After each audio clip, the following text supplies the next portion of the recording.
Het wordt een spannende weekend voor het personeel van het Snitser ziekenhuis.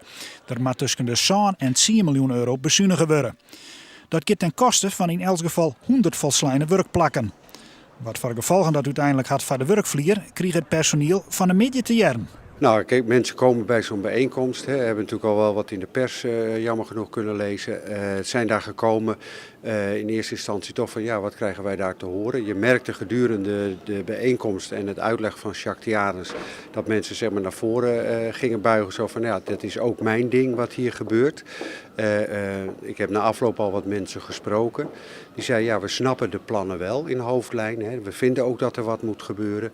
Maar ja, als ik het rugnummer krijg, dan vind ik het wat minder prettig. Maar men gaat wel mee in de plannen die er op tafel zijn gelegd. Dingen die er beter konden, want daar vraagt u dan naar, dan zien wij gewoon dat onze financiën niet op orde zijn. Onze kosten en de opbrengsten die zijn niet goed in balans. In vergelijking tot soortgelijke ziekenhuizen maken we en te hoge personele kosten, te hoge materiële kosten en hebben we eigenlijk ons investeringsniveau niet goed op orde. We willen ons als ziekenhuis naar de toekomst innovatief organiseren, zodat we goed kunnen investeren in de vragen van morgen. De ouderenzorg, de geriatrie. We hebben een aantal gebieden benoemd waarin we naar de toekomst ons als ziekenhuis op willen specialiseren. En dat zijn dingen die horen gewoon bij de toekomstige zorgvraag. Inzet is om voor elke die het zien of haar een baan verliest, naar werk te vinden. Mogelijk kunnen ze een plakje krijgen in de thuiszorg.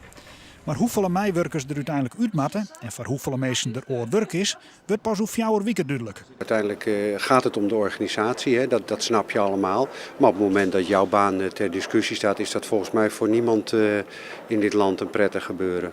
En dan worden mensen toch onzeker. En daarom hebben we ook gezegd, we moeten dit plan ook snel uitwerken en mensen niet te lang in het ongewisse laten.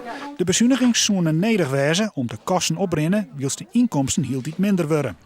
Dat is het gevolg van betere en efficiëntere zorg. Daardoor liggen mensen minder lang in het ziekenhuis.